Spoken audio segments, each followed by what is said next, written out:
Bom dia, Augusto, tudo bem? Bom dia, você, tudo bom? Como você está? Como que está vivendo nesta quarentena? Pergunta difícil, hein? Eu tô sobrevivendo muito bem. Tá um pouco corrida essa dinâmica com os debates e com tudo mais, mas tá dando para tocar. E convencendo essa experiência na TV? Vem gostado? Olha, Matheus, sim, é uma dinâmica completamente nova para mim. Eu digo assim, o formato, né? Porque o debate, muitas vezes com ideias e com posições bastante divergentes, faz parte do trabalho do advogado criminalista, né? Eu passo diariamente já há muitos anos, ou debatendo com juízes, promotores, delegados, ministros, isso faz parte do nosso dia a dia. Como eu tenho também uma atividade grande no terceiro setor e indiretamente também uma atividade política, o debate não é novidade para mim. O que é uma novidade é o formato, né? O As formato de televisão câmeras, a completamente novo. repercussão. Então, bicho, a repercussão eu não sei, para ser bem sincero, porque como eu tô tirando os momentos que eu saio de casa para ir para a CNN ou para fazer alguma coisa muito essencial, eu tô desde o começo da pandemia bastante isolado. Então eu não tenho essa percepção do público, como funciona. A única coisa que eu vejo é pelas redes sociais, assim, que obviamente o Entendi. meu número de seguidores aumenta, essas coisas assim, mas com aquela coisa na rua, de ser reconhecido, xingado, ou aplaudido, não sei ainda como é que vai ser, porque eu não tô saindo. Que se mantenha assim por enquanto, então, né? Claro, claro, com certeza. Augusto, muito obrigado por ter aceitado o nosso convite de bater um papo aqui no Mercado das Ideias. A gente Imagine, sempre você, traz obrigado pelo convite. segunda a quinta pessoas de diferentes ideias, de diferentes temas, para abordar diferentes temas, para a ideia de quebrar a bolha, fazer um debate Uhum. aqui de alto nível, né? E eu não sou advogado, não sou jurista, sou economista com muito interesse na área do direito, então talvez minhas perguntas sejam um pouco leigas para ti, mas a ideia que a gente começa a debater aqui agora é como que a gente faz para avançar na pauta do combate da corrupção e da impunidade, mas mesmo assim preservando direitos fundamentais, né? Então acho que a nossa ideia não é entrar em nenhum caso específico, até porque você é uma pessoa muito prudente e gostei muito do seu posicionamento ontem, dizendo que não se comenta decisões judiciais antes mesmo de lê-las, que eu acho que é uma Aí, coisa. isso é uma coisa tão básica que eu não tinha que falar, mas ao contrário, eu preciso falar reiteradamente, porque pessoas fazem afirmações completamente assertivas, né? Ah, errou, acertou, e sequer ler uma decisão. Eu não posso fazer isso por razões óbvias. Mas o que a gente está voltando aí, eu acho que o debate do direito penal, o debate sobre a importância da justiça voltou muito fortemente nas últimas semanas, né? Uhum. O que eu queria que você fizesse antes de a gente entrar nas questões mais específicas é de fazer uma análise como que foi o balanço do combate à corrupção no Brasil nesses últimos 10 anos. Olha, é óbvio que não dá para a gente falar de combate à corrupção no Brasil sem falar da Operação Lava Jato, né? Uhum. Eu trabalhei e continuo trabalhando na Operação Lava Jato desde de 2014, desde bem do início da operação, das primeiras fases da operação, eu já tinha clientes, né, envolvidos, acusados ou investigados na Operação Lava Jato. Hoje em dia tenho muito menos, mas continuo ainda indiretamente trabalhando na Operação Lava Jato. Evidentemente, foi um marco na história da justiça e na história do país. Um marco com questões bastante positivas e, por outro lado, questões bastante negativas. A Lava Jato tem o seu papel na história de ter, de fato, desnudado e apresentado ao país um esquema de corrupção que causou prejuízos bilionários ao país, né? Pessoas de fato envolvidas e com provas bastante sólidas foram condenadas. O grande problema da Operação Lava Jato foi transformar ela numa operação muito mais ao longo dos anos. Isso não aconteceu muito no começo, mas ao longo dos meses e quanto mais a operação ia chegando em pessoas, né, do poder, a politização e muitas vezes a partidarização da operação. E aí, quando isso começa, quando a política e partidos entram por uma porta, o respeito à isenção necessária que a justiça precisa ter, ela sai pela outra. Entendi. Então, a gente começou a perceber uma modificação, não que falhas e abusos não aconteceram no início da operação, aconteceram também. Mas conforme a investigação foi avançando, a gente pôde perceber que esses abusos aumentaram, porque por uma série de questões, às vezes, inerentes ao ser humano, e decisões e imagens. Aqui a gente poderia ficar horas discutindo sociologicamente, antropologicamente, as razões disso. Mas o fato é que houve uma série de abusos e desrespeitos a direitos e garantias fundamentais, numa operação que sim tem a sua importância enorme na história do país, de ter aí demonstrado um esquema de corrupção bastante grande. Então, não dá para falar de combate à corrupção sem falar da Lava Jato, obviamente. Mas a gente tem, antes da Lava Jato, também grandes operações e grandes investigações que mostraram outros grandes esquemas de corrupção.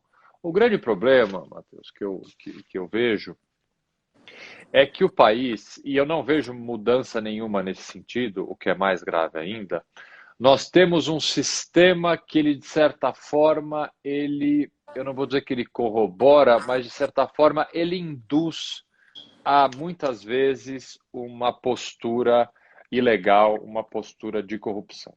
E por que eu digo isso? A partir disso, e essa corrupção, ela começa no dia a dia, na corrupção mais comezinha e mais boba, que muitas vezes a pessoa acha que sequer é crime, né? Naquele ideário, não, eu dar uma cervejinha para o guarda me multar não é corrupção. Não, meu amigo, é corrupção. É o mesmo crime, é exatamente o mesmo crime. Então vai um pouco desse imaginário popular, dessa pequena corrupção do dia a dia, até um sistema que muitas vezes incentiva a prática de corrupção.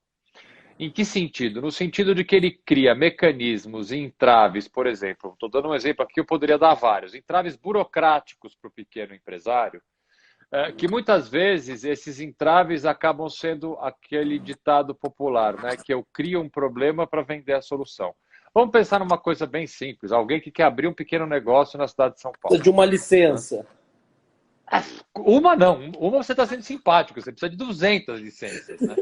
Então, essas 200 licenças, muitas vezes feitas de forma absolutamente burocráticos, e quando eu falo burocráticos, é aquela burocracia burra, né? Não a burocracia necessária, mas aquela burocracia da picuinha, ela faz com que sempre tenha alguém ali para vender uma facilidade para você. Então, pode parecer um lugar comum, mas assim, a corrupção ela passa por isso também, né? Ela passa por esse sistema que muitas vezes propicia mecanismos da corrupção existir.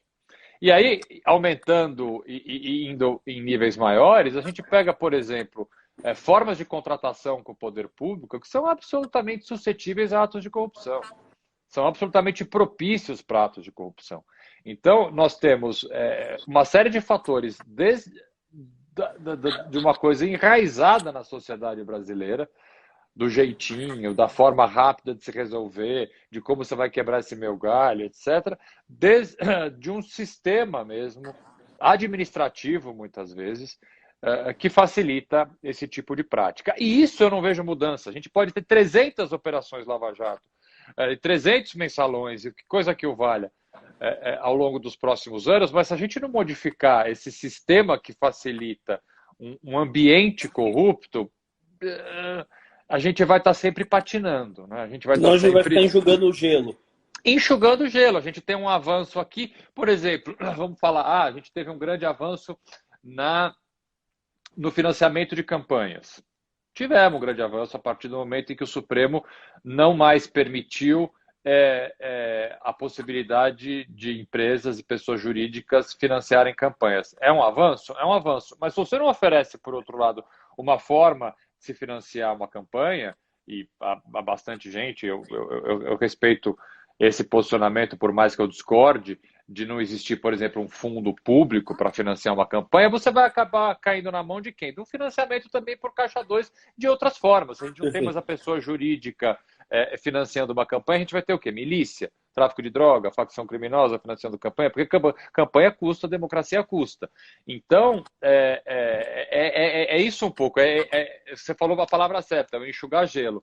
Se a gente, de alguma forma, não focar e não focar esforços em retirar da raiz do nosso país as origens e as razões da corrupção, dezenas de lava-jato na nossa história não nos colocarão num outro patamar, infelizmente.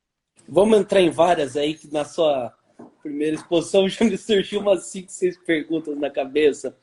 Eu acho que a primeira a gente teve a aprovação de uma série de institutos jurídicos no começo da década passada, lá no primeiro mandato da presidente Dilma, que permitiu como delação premiada, mas eu acredito que tiveram outros.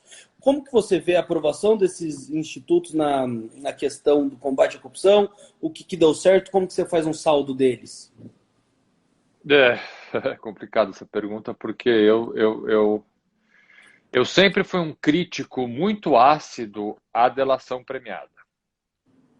Eu escrevi um artigo em 2014 na Folha de São Paulo que eu apanho até hoje. São 6 anos e tem gente que ainda lembra desse meu artigo, porque era um artigo bastante duro, a delação premiada, mas naquela época o editor da Folha, do Tendências e Debates, hoje em dia mudou isso.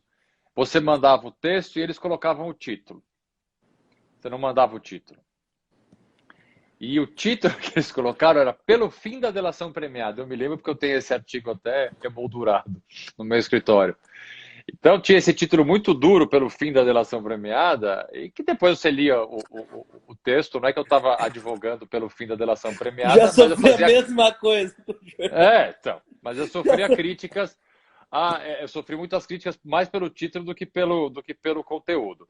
Mas o fato é que isso é uma construção que eu venho fazendo ao longo de bastante tempo, e eu tenho uma palestra que fez muito sucesso, eu dou em um monte de faculdade no Brasil inteiro, que ela chama Delação à Brasileira. O problema não é a delação premiada, não é o mecanismo da delação Até premiada, porque ele é não é a usado em outros lugares do forma. mundo, né?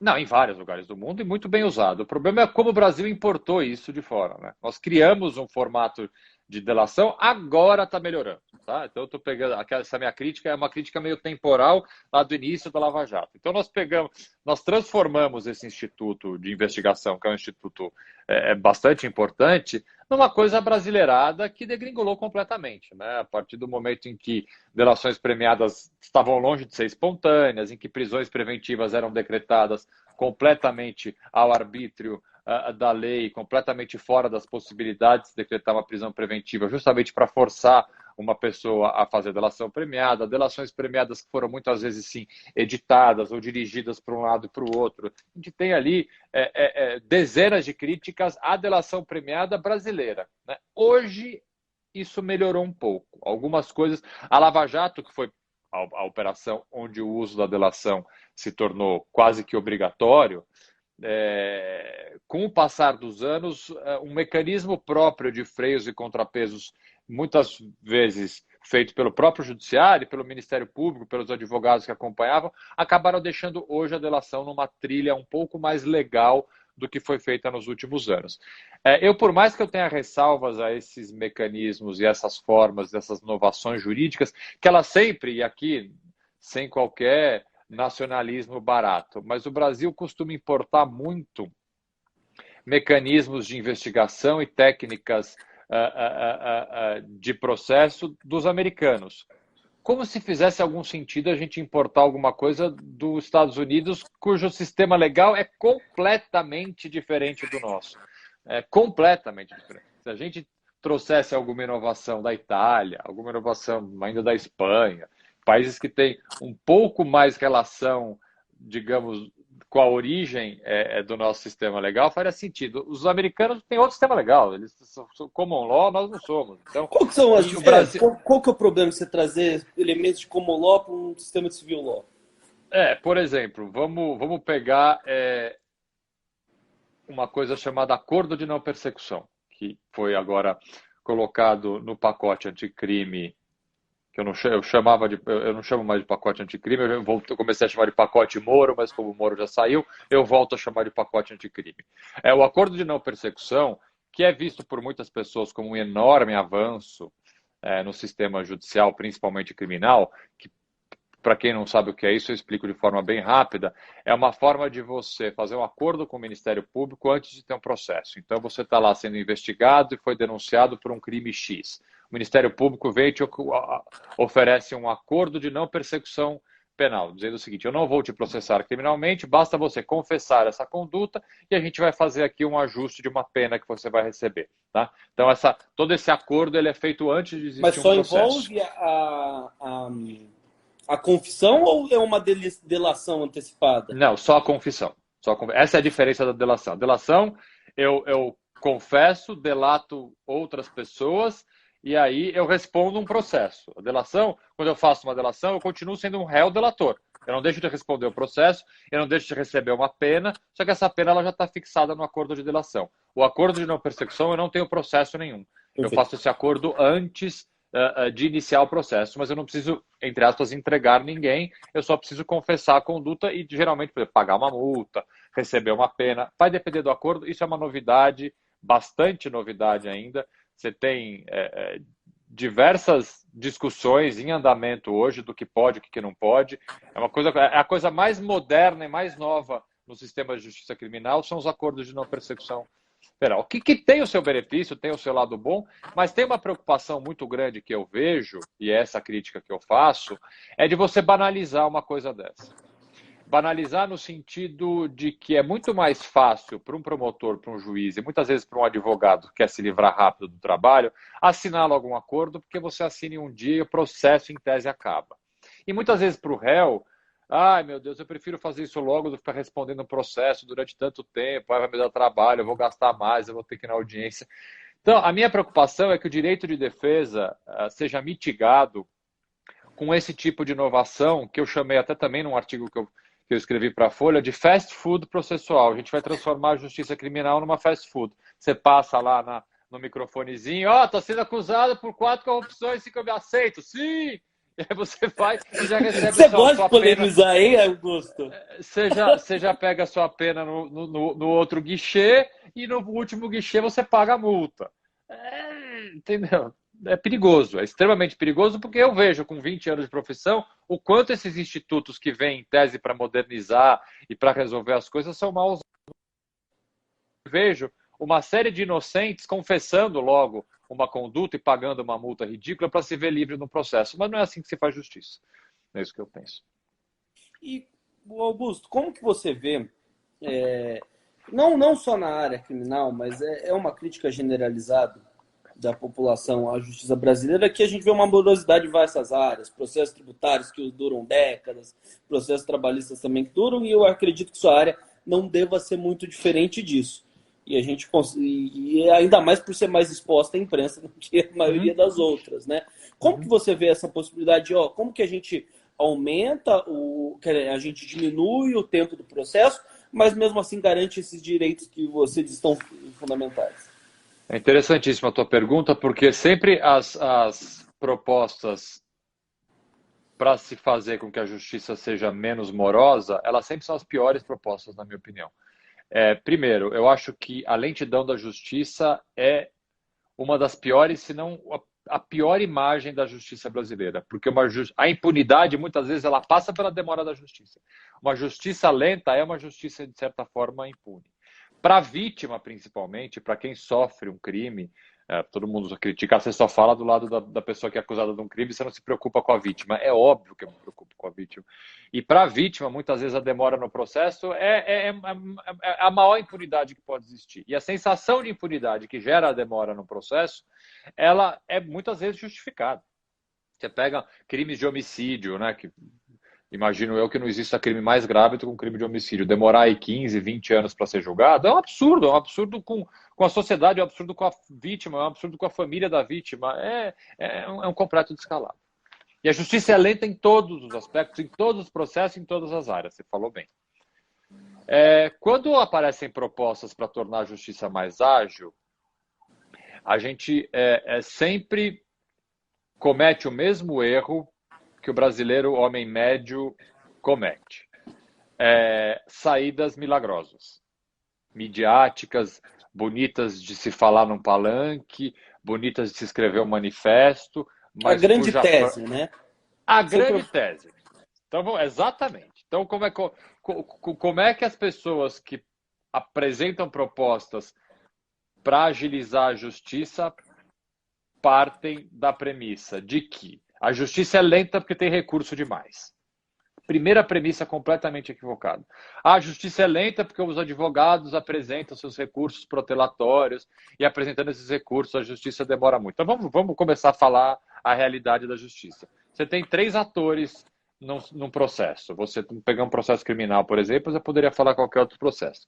Você tem 2 partes. No caso de um processo criminal, o advogado de defesa e o Ministério Público. E o juiz. Mas vamos pensar aquele famoso triângulo que representa a justiça: promotor, advogado e juiz. Se for um processo civil, você vai ter uma parte contra outra parte e ainda assim o juiz. Eu, advogado, tenho prazos a cumprir, prazos esses que são estipulados no Código de Processo Penal e no Código Penal. Prazos que o menor prazo, às vezes, é de nem dias, 48 horas, e o maior prazo que você tem no Código de Processo Penal é 15 dias. O promotor tem exatamente esse mesmo prazo. Se o promotor perde um prazo para apresentar o recurso, ele não tem como apresentar esse recurso. Se eu, advogado, perco um prazo, eu perco a oportunidade de apresentar esse recurso. Quem não tem prazo? O juiz. Quem não tem prazo para julgar? É a justiça. Então, se um cliente meu é condenado hoje, daqui a 15 dias eu tenho que apresentar o recurso de apelação desse cliente. Se esse recurso de apelação demora 4 anos para ser julgado no tribunal, a culpa é do recurso ou a culpa é do tribunal? Então, essas propostas de reformas que são feitas para agilizar a justiça, elas sempre partem dessa premissa de que tem muito recurso, quando na verdade o problema não é o recurso, o problema é a demora do recurso ser julgado.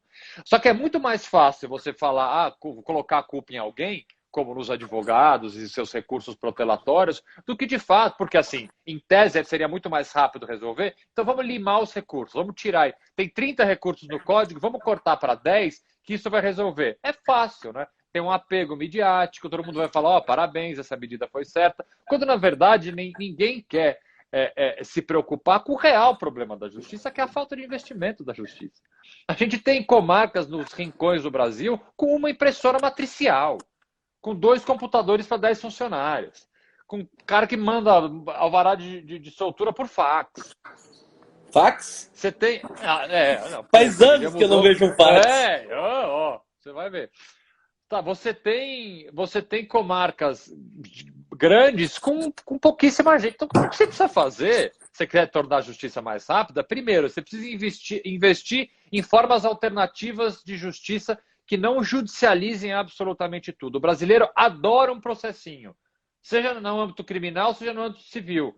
Então você precisa acabar com essa judicialização de tudo. A gente precisa investir em justiça restaurativa, em juizados especiais, para evitar que processos cheguem no judiciário desnecessariamente. Essa é a primeira coisa. O judiciário tem que ser a UTI. Não resolveu em tem tudo. que ser a última saída. A última saída. Você tem mediação, arbitragem, justiça restaurativa, uma série de possibilidades que, se não der certo, aí você aciona o judiciário. Então essa é a primeira coisa. Diminuir o número de casos, investindo em formas alternativas de julgamento, de dirimir disputas.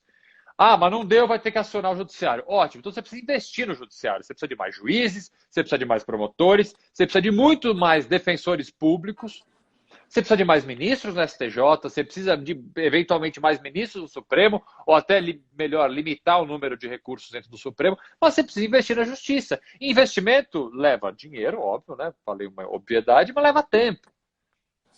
Então, ninguém tem essa iniciativa, porque ela não é interessante do ponto de vista político, de propor uma coisa a longo prazo. Então, como são as propostas que são feitas? Propostas, muitas vezes, que vêm até de pessoas do judiciário, né? As propostas são feitas, são as propostas imediatas, nada é a longo prazo. E propostas imediatas e supostamente fáceis nesse campo não dão certo. Então, a gente pode limitar, vamos diminuir de 30 para 10 recursos, não vai adiantar nada. A justiça vai continuar lenta, a gente só vai ter uma justiça menos justa do que já temos. Augusto, já vamos entrar nessa questão dos investimentos de justiça, mas antes eu queria falar de recursos que você citou aí, achei muito interessante. Eu me envolvi até que bastante no debate no fim do ano passado em relação à questão da prisão após segunda instância, porque você tinha vários projetos ali em tramitação, você tinha se não me engano, era um projeto. O Moro mandou primeiro um PL, que, ao meu ver, era claramente inconstitucional, né? Você tem um PL que está até agora no Senado do senador Lazier Martins, que eu também acredito que seja constitucional. A proposta que estava na Câmara até então era inconstitucional, né? Só que veio uma solução, a partir da sugestão do ministro César Peluso, né? Que em vez de você, para você não ter problema em relação à presunção de inocência, você transforma ações extraordinárias em ações revisionais. Como que você vê essa atual proposta que está rodando na Câmara dos Deputados, de autoria do deputado Alex Manente? Eu sou contra essa proposta. Todas as justificativas, é um pouco continuação da minha fala, todas as justificativas que aparecem para se executar uma pena antes do trânsito em julgado, elas passam pela demora no cumprimento dessa pena. Eu concordo com essa crítica. Concordo absolutamente com essa crítica. Eu acho que sim, que as penas demoram demais para ser cumpridas, mas não é cerceando direitos e garantias fundamentais, não é executando uma pena antes do trânsito em julgado que a gente vai resolver esse problema. A gente pode até falsamente achar que a gente resolve esse problema, mas o meu maior problema, e aí me vem com estatísticas e me vem com a quantidade de recursos nos tribunais superiores que são julgados e que é dado provimento à defesa é muito pequeno, não me importa. Se você, com a mitigação da presunção de inocência, colocar um inocente na cadeia antes do tempo, para mim está errado. Então não me importa se, meu Deus, são 0,4% dos recursos no Supremo são julgados favoravelmente à defesa. Não importa, são 0,4% de pessoas que recorreram e que foram inocentadas e que poderiam ter sido colocadas nas masmorras que são as nossas cadeias penitenciárias antes do tempo. Então, sim, você tem que arrumar uma outra forma de fazer, uma outra forma de fazer com que a pena seja executada no momento correto, antes do tempo, sem cercear a presunção de inocência, que é uma cláusula pétrea. Então, qualquer mitigação ao direito de defesa, cerceamento, vamos diminuir o número de recursos, transformar recursos especiais extraordinários para temas muito específicos, vamos executar a pena. Eu sou contra qualquer flexibilização nessa matéria, até porque eu acho que há outras formas, como eu já disse antes, menos midiáticas e mais lentas, de se fazer com que a execução da pena aconteça de forma mais rápida. Não vamos cair na tentação de correr o risco de mandar um inocente para a cadeia de forma mais ilegal do que nós já mandamos. Por isso que eu sou totalmente refratário a quaisquer propostas que passem de alguma forma por cercear direitos de recurso e execução de pena antes de recursos ainda em cabimento. Até porque, se for pensar, até hoje em dia, as pessoas falam: mas é muito fácil você recorrer para o Supremo e para o STJ. Isso não é verdade. Recursos especiais extraordinários, hoje em dia, há uma dificuldade de você ter um recurso admitido no STJ e no Supremo gigantesca. Eu vou falar voto assim, do Barroso, que ele deu, acho que na primeira prisão do Lula, ele dá esses números, né? A admissão é baixíssima, né? Não, eu vou te falar assim, de 10 recursos especiais extraordinários que eu apresento para os tribunais superiores, eu vou te dizer, 2, 3 são admitidos. O resto não são admitidos. Mas eu acho que sua taxa ainda está alta. É muito baixo. É muito baixo. Então as pessoas ficam achando. As pessoas acham que realmente é um cara que é basicamente automático. Aperta um botão no meu computador, automaticamente eu recorro para o Supremo. Não, gente, é uma construção processual dificílima de fazer. E muitas vezes os tribunais, muitas vezes não, na imensa maioria das vezes, o tribunal sequer aceita isso. Perfeito. Você citou a questão das cadeias, que eu achei muito interessante o tema que eu queria falar com você, saindo um pouco da questão do combate à corrupção, entrando em direitos humanos, né? Eu acho que desde da morte de George Floyd, uma série de protestos que a gente está vendo no mundo e agora mais recentemente no Brasil, as pessoas começaram a se interessar mais pelo assunto e a gente começa a ver uma desigualdade muito grande na questão policial e na questão da justiça também, né? Eu como economista, adoro procurar evidência empírica, né? E você vê uma série de vieses de seleção muito forte, tanto tanto na operação, na rua, como no processo. Você vê isso no seu dia a dia? Totalmente. Veja, a gente tem uma justiça e uma polícia preconceituosas. Isso, há estudos, para você que gosta de estudos, variados para ver como a justiça de primeira instância e os tribunais lidam com perfis diferentes de acusados. Isso é um problema que as estatísticas e as pesquisas comprovam. E a gente tem um outro problema tão grave quanto esse de acesso à justiça. Isso eu acho um problema gravíssimo e de difícil solução. As críticas que a gente sempre ouve, eu particularmente, inclusive no debate da CNN, já ouvi algumas vezes meu debatedor fazer essa crítica, que os ricos e milionários e os corruptos com seus advogados que cobram milhões conseguem impetrar recursos e apresentar, etc, etc. Sempre essa ladainha de que os ricos e poderosos conseguem tudo com seus advogados milionários. É uma meia-verdade, sim. Quanto melhor e mais efetiva a sua defesa, mais chance de você ter um resultado favorável, porque você se dedica e você realmente apresenta recursos para os tribunais superiores e muitas vezes consegue vitórias. Isso é um fato concreto. Mas eu vejo essa crítica com uma proposta de se nivelar por baixo. Já que os ricos e poderosos têm direito a advogados milionários e os que têm menos recurso não têm direito a esses advogados milionários, vamos nivelar por baixo e fazer com que ninguém tenha direito nenhum. O ministro Barroso, que eu tenho uma relação eu não vou falar amor e ódio, que é um pouco ambivalente. Forte, bem ambivalente, ele às vezes de criticar pessoas que têm muitos direitos, que conseguem acessar a justiça de muita forma, em detrimento daqueles que não têm. O problema são aqueles que não têm. Todo mundo deveria ter direito a acessar a justiça igualitariamente. Então não vamos cercear o direito da pessoa que tem condição de contratar um advogado só porque a pessoa que não tem condição de contratar um advogado não tem. A gente tem que fazer com que essa pessoa que não tem condição de contratar um advogado tenha. A fórmula é outra. A gente está invertendo completamente a lógica. A justiça ela tem que ser acessível a absolutamente todas as pessoas, e não o contrário. E eu acho que essa falta de acesso à justiça, porque o que acontece na prática, Matheus? A gente tem ali uma imensa parcela da população que ou é acusada de crimes ou questões que não sejam da justiça criminal, da justiça civil, que precisam de uma assessoria para pensão alimentícia, uso capião, despejo, cobranças, qualquer ação, e não tem condição de contratar um advogado. E elas têm que se socorrer das defensorias públicas, que fazem um trabalho que eu faço questão de aplaudir, elogiar em todas as oportunidades que eu tenho, mas é um trabalho ainda que é limitado por uma questão muito simples, investimento e número de pessoas.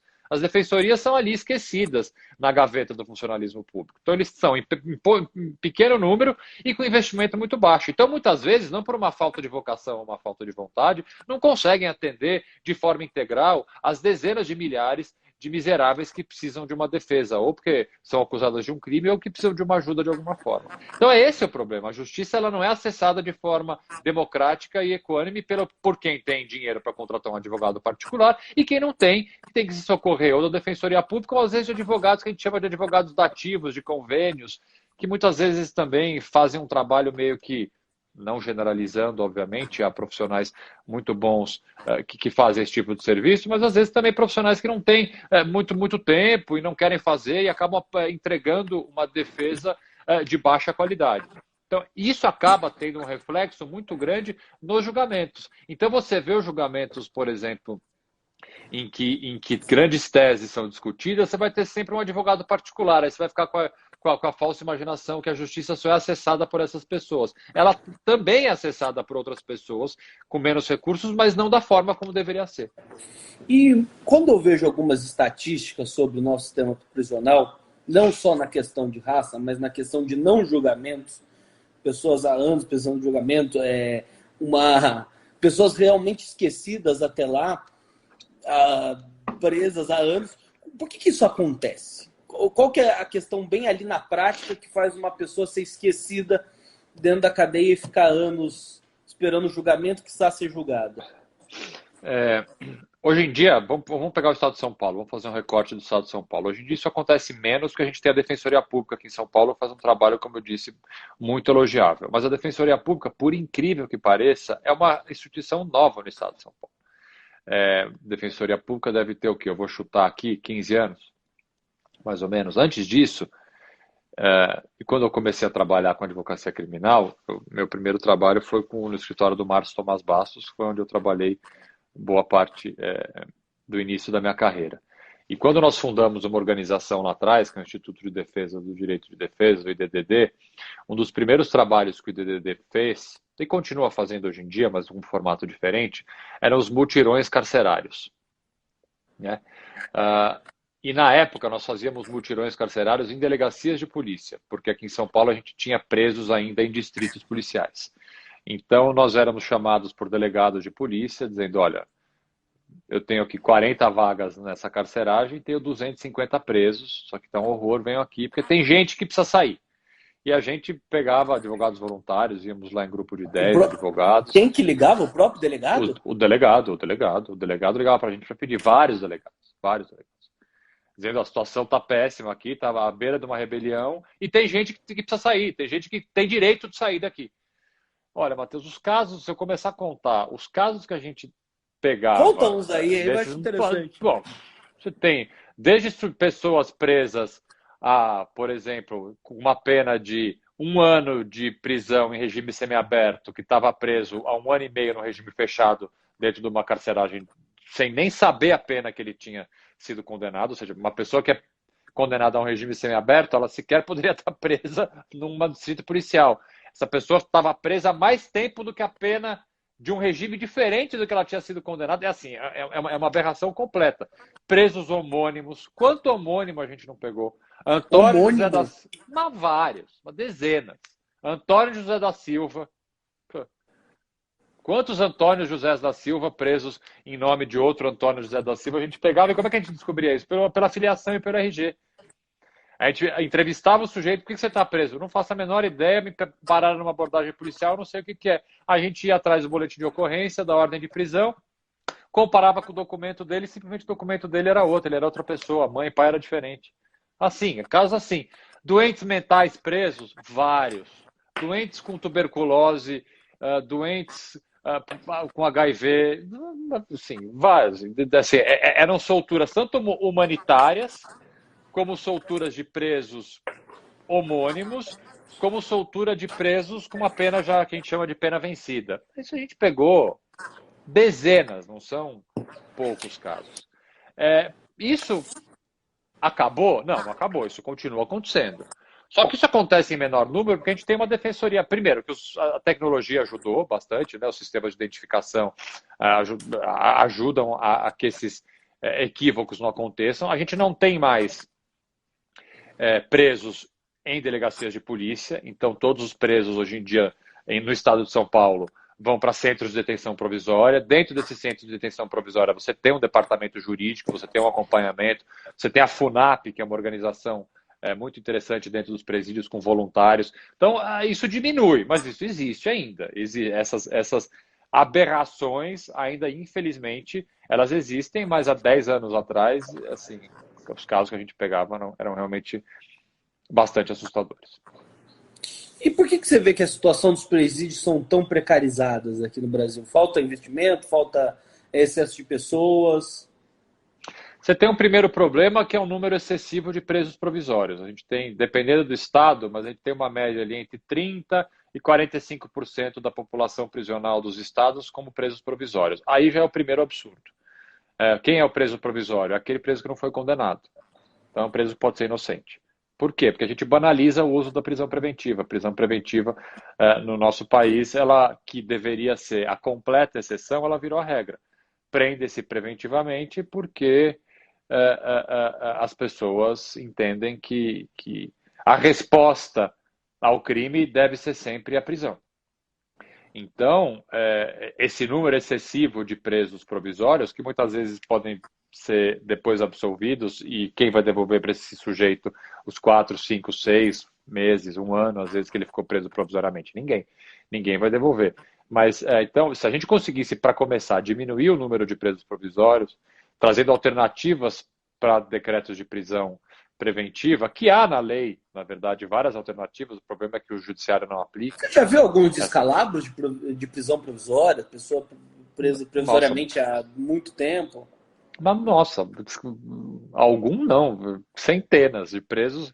Eu já tive presos que ficaram presos preventivamente por mais de ano. Mais de ano, assim, 2, 3 anos. Você tem casos que chegam ao Supremo, por exemplo, de presos que estão presos preventivamente há 3 anos. Não, que é um completo absurdo. Completo, foge assim, de forma radical o texto da lei. Então, se a gente começasse primeiro a tentar fazer um filtro por aí, você já teria um número menor de presos. Porque o número menor de presos já muda muita coisa. Porque é muito assim, você consegue, com um número menor de presos, obviamente, você criar mecanismos de ressocialização de forma muito mais fácil. Você consegue controlar o ambiente prisional, você consegue controlar a violência, você consegue controlar a entrada das facções criminosas e o controle das facções criminosas, principalmente para os presos primários que chegam ali completamente perdidos e são cooptados por essas redes, por essas facções, de forma muito mais fácil. Né? Mas a gente não tem essa política, muito pelo contrário, a política do legislador brasileiro, a política de grande parte do judiciário, de grande parte do Ministério Público, é aquela, prender é a solução. Então, quanto mais a gente prender, mais sensação de segurança a gente vai ter, mais uma suposta resposta à sociedade e um melhor controle da criminalidade. Mas o fato real é que o Brasil prende muito e prende muito mal. Se a gente prendesse menos e prendesse melhor, a situação seria melhor do que ela está. Prende muito, prende mal e investiga pouco, né? Não muito investiga. paradoxal. Não investiga. Se for pegar as taxas de homicídio, de investigação de homicídio, elas dão completa vergonha. E, Augusto, entrando numa questão, a gente debateu muito a questão de presunção de inocência frente às instituições formais, só que agora, com o avanço da internet, o avanço do Twitter, a gente está vendo um certo julgamento informal, né? Então, recentes casos, até não quero nem personalizar para não falar do caso objetivo, mas falar mais da ideia, de pessoas que acabam sendo acusadas, você não sabe se é fake, se é real, tal, e previamente essa pessoa já esteve sua vida totalmente destruída e talvez vai ter que esperar aí uma década para o sistema judicial dar alguma resposta para a sociedade, enquanto isso a pessoa se torna um pária. Como que você vê essa cultura que vai além do cancelamento? Eu não sei, nem sei se pode dizer que é uma cultura do cancelamento, mas é a cultura do total cancelamento das pessoas aí. Matheus, eu atualmente é um tema que me preocupa demais. Demais por quê? Porque eu só vejo ele aumentando. É exponencial, né? Essas coisas, essas contas de expose as pessoas. Eu sou meio que um tiozinho de rede social. Mas assim, agora que eu estou mais adaptado, principalmente depois do programa, eu procuro me inteirar melhor. E ontem até eu estava vendo, eu até caí numa pegadinha, porque tinha uma conta que falava que ia expor as coisas da Anitta. Aí eu fiquei com a minha mulher e falei, vai aparecer um monte de coisa da Anitta. E na verdade não era meio que uma propaganda. Tipo, caí numa fake news ontem de rede social. Mas eu estou contando isso porque eu vejo meses assim, acompanhando e participando mais abertamente de redes sociais, eu vejo que essa cultura da exposição e do julgamento virtual, ela vem tomando uma proporção nos últimos meses de um salto gigantesco, e eu vou te dizer mais, eu não vejo solução para isso. Eu não vejo. Por que me preocupa tanto?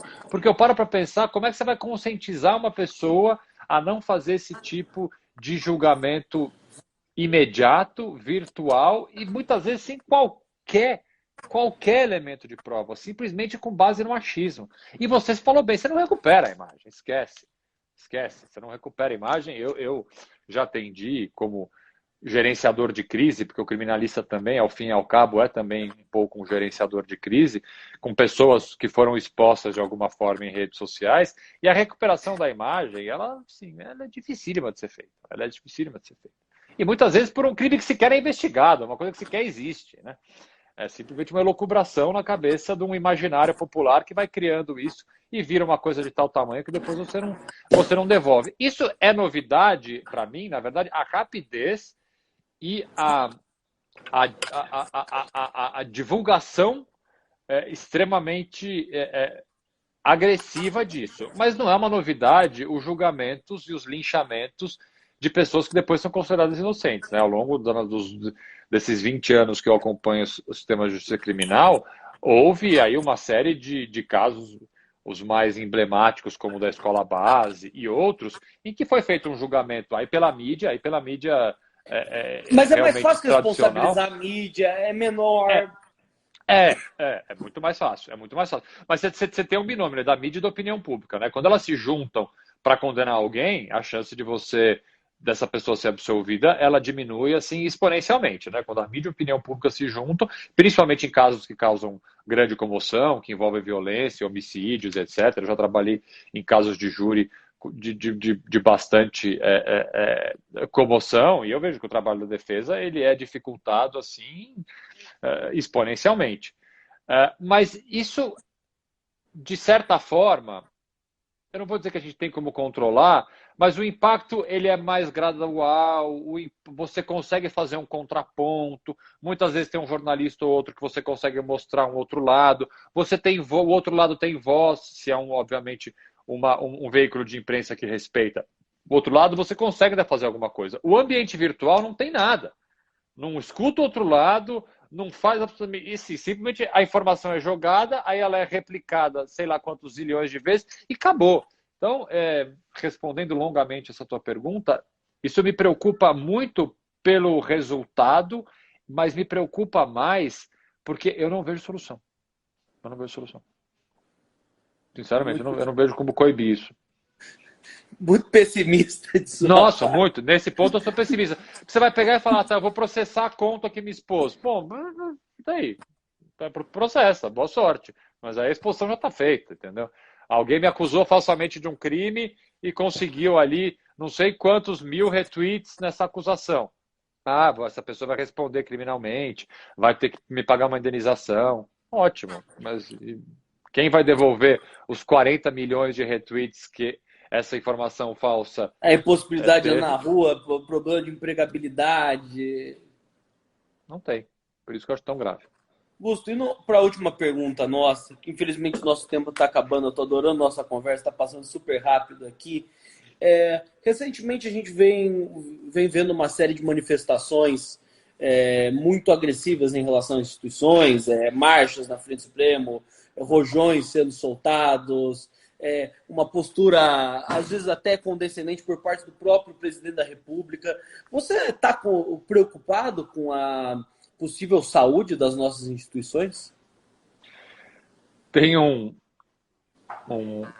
seguidor no Instagram meu que fez ele acompanha ele fez umas plaquinhas assim para acompanhar o debate e uma delas é uma coisa que eu não percebi, que a gente não percebe isso, né? Mas eu vejo várias pessoas comentando que eu uso muito a expressão me preocupa muito, me preocupa muito. Fizeram até uma figurinha daquela de WhatsApp eu falando me preocupa muito.